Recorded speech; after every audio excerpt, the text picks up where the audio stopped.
Hey friends, happy Wednesday. Thanks for joining us for this 13 Plus FastCast. I'm Anna Orsini. And I'm Carson Courier. We hope you're having a great day so far. Before we get to weather with Allie today, we do want to take a look at some of the stories that we are following and waiting for more information about. So that first story is going to be a pedestrian crash, maybe. Yep, a pedestrian crash that we were following from last night, an intersection near the Elkhorn Mall, back open after someone was hit by a car. This happened last night on Broadway and Dodge. Police say that a man was walking across the street when he was hit by a car. We know that he was rushed to the hospital with life-threatening injuries. Today, we're still waiting for an update on his condition and more information from police about what actually happened there last night. And we are waiting for a big decision from the Federal Reserve in less than an hour. The board is expected to not raise interest rates today. Markets say there's only a 1% chance of an increase. Their two-day meeting comes to an end today. Of course, we'll let you know what comes out of that and have those updates for you during our 2:30 FastCast.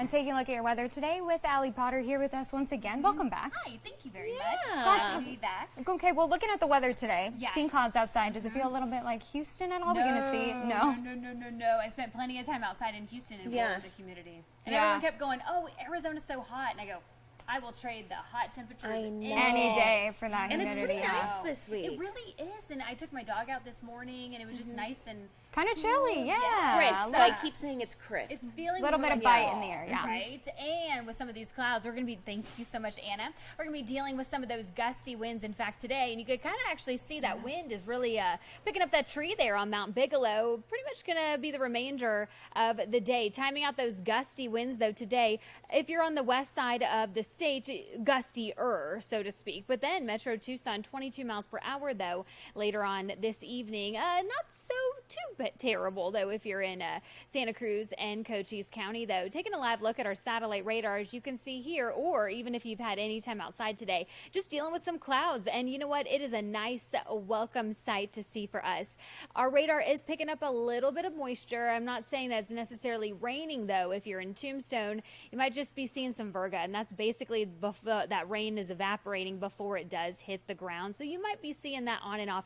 If you are going to see any type of moisture, it would be more so in the higher elevations. But there is still a slight chance for rain, though, today. Only at 10% if you're in Tucson. But if you're in Santa Cruz and Cochise County, a greater chance for rain. But again, we might be just dealing with that moisture. Higher elevations might actually be picking up some of that rain. But let's time it out anyways, though. That yellow you see there, that is the higher elevations, though. Just pointed that out for you, though. Around that afternoon hour, might be seeing some of that moisture take place. Maybe a little bit of sprinkles, though, on your windshield. But that's pretty much about it, and the rest is just going to remain dry. But it is feeling more so like fall, and you just can't help but love this view here. Dealing with the clouds there on Tuamaque Hill, and temperature-wise, not too bad at all in the 80s in Sierra Vista. Safford 81, Nogales 81 there, 84 if you're in Marana, 81 for Benson. Bisbee dropping down to the 70s, 77 right now. We're in the 80s, by the way, for Tucson. Our monitors are just being a little wonky right now.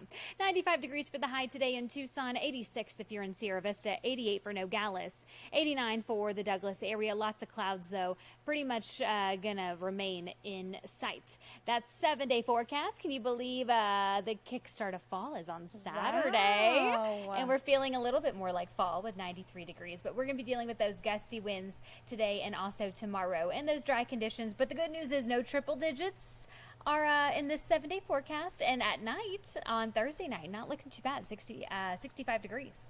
It's also pretty consistent. Just looking at the next week, overnight temperature is pretty much the same, mid to upper 90s. Exactly. I mean, Fingers you know how to plan for it. I know. Exactly. You're going to have a lot of practice. And the wardrobe is not changing. Yeah, Exactly. perfect. Okay, well, we like it. Thank you, Allie. absolutely. Thank you. Yeah. We will take it. Okay. Well, following another big story today from the U of A that we continue to keep an eye on involving their starting quarterback there. Yeah, that's right. Now, a judge says that the proposed settlement in a civil lawsuit with Jade and Delora, it's not good enough. That lawsuit was filed by a woman who said that she was sexually assaulted by Delora and one of his teammates in 2018 while he was attending school in Hawaii. The judge said the amount of the settlement is not enough since Delora and the other player now make money from their NIL deals. The judge also said that if the case did go to trial, the woman would win millions. So lawyers for both parties now need to try to reach another settlement. The criminal case against Delora was adjudicated in Hawaii juvenile court, and therefore the records in that case are sealed under Hawaii law. And another story that we're continuing to follow today, we've been talking a lot about concerns about how the Pima County Sheriff's Department handled a sexual assault investigation involving a couple of their deputies. Now, Pima County supervisors have ordered an independent investigation into the matter. It comes after the Pima County Deputies Organization called for outside action, saying they had an issue with Sheriff Nanos putting the victim's request for an internal affairs investigation on hold. Nanos says the deputy, Ricky Garcia, has been fired and will be tried for rape. He says he's holding off on the internal investigation until after the criminal trial, but some say the delay is inappropriate. Why was the internal investigations placed on hold? One thing the various groups in here can agree on is that Nanos must go. The men and women of Pima County Sheriff's Department are proud, heroic, and they deserve to have their honor protected and the honor of their agency. Please, please, let's bring in an outside investigation and solve this problem. Now, right now, we are going to take a look at the response from the Sheriff's Department. Quote, in this instance and any other criminal cases, the Department administrative inquiries follow the completion of criminal cases. Administrative efforts can interfere with court proceedings if engaged in prematurely. That goes on to say, quote, in all cases of a sensitive nature, the Sheriff's Department places a high priority on preserving the privacy and dignity of crime victims. These principles guide us in this case. Requests for outside reviews and demands for transparency are understandable, and the department offers full cooperation, end quote. So, of course, we'll continue to follow this for you. You can check the story out on our website, and we'll let you know any updates that do come out of this case. And when you think about where you live, whether it's a neighborhood apartment complex, we all kind of know just in the area around that, there's always that one house kind of run down, maybe abandoned, not too easy on the eyes, just that problem property that you have in your neighborhood. Exactly, and sometimes people can feel really powerless, but now in Tucson, it turns out there's something that you actually can do about it. Ultimately, properties can be taken from their owners, but not without plenty of notice. They'll be asked to clean up or demolish the problem house or building. If they don't take action, the city can foreclose on the property. This has to be done with court approval, and the owner must be notified. After that, they have a 30-day deadline before an inspector comes out to the property. It's a process that really is highly motivated by the homeowner to address those, so it never gets to the foreclosure process. So our goal is not to foreclose on any properties. Our goal is to have the property owner address the property, the dilapidated structures. Now, after that initial 30 days, the property owner has another 60 days to fix things at the property before they get a citation. That process from pre-notice to possible demolition can take 6 months. And then foreclosing on a property can actually take up to 2 years. The city of Tucson says that foreclosure is a last resort. The ultimate goal, though, they say, is to keep neighborhoods safe and to keep neighborhoods clean. And today, the crisis that we're seeing at the border right now continues on. Right now, Border Patrol agents overwhelmed. And because of that, we're seeing wait times at the border double right now. Yeah, that's right. Our very own Alex Valdez spoke to the mayor of Nogales about how this is really impacting their economy. Washington called Friday to Customs, asked them to shut down half of their lanes in each port. So we had half our lanes cut at Diconcini, half of our lanes cut at Mariposa.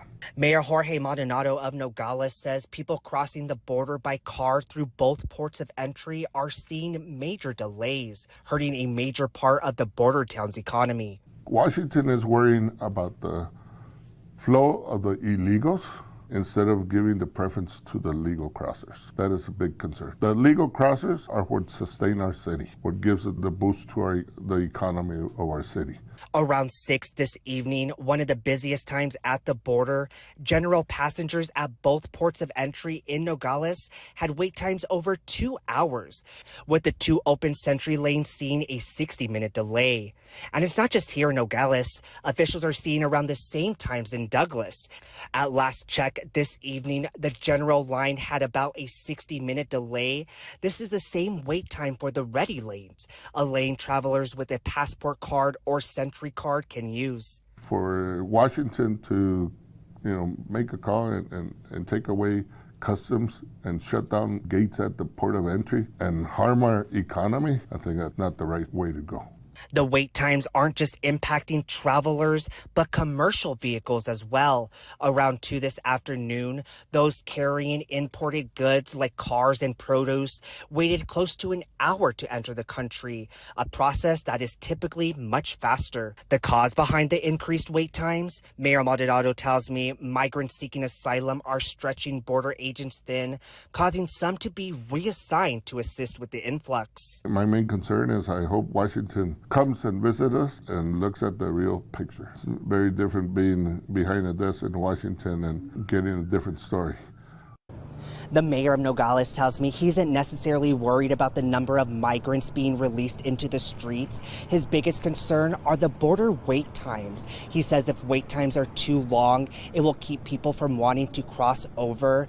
This is a developing situation here at the border, so we'll of course keep you updated with the latest. Reporting from Nogales, Alex Valdez, back to you.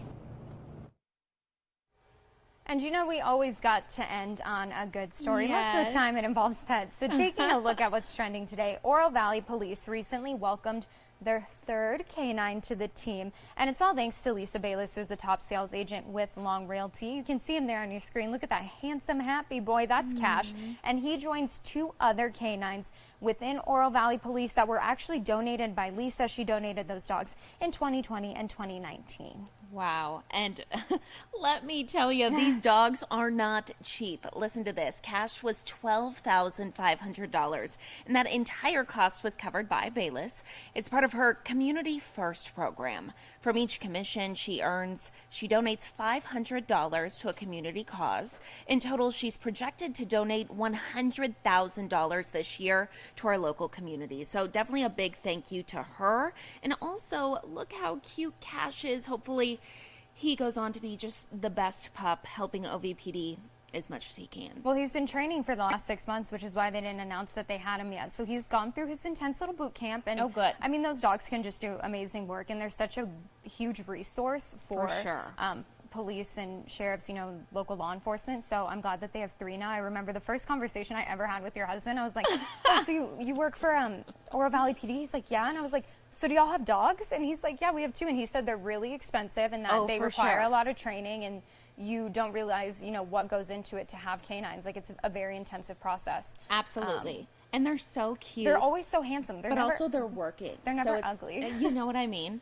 They're working though. So he'll send me little videos and stuff of them, and I always love it. But they're always so determined. Because they're the best of the best. So many Exactly. dogs fail out. This is one of the ones who make it. I So know. Cash, well, thank you. Huge shout out to Lisa and just all the donations and all the ways she's contributed to our community. And thank you for Cash. Now we get to see Cash content. So exciting. That's great. And taking a look out at Tucson right now, what we're seeing out there, cloudy skies.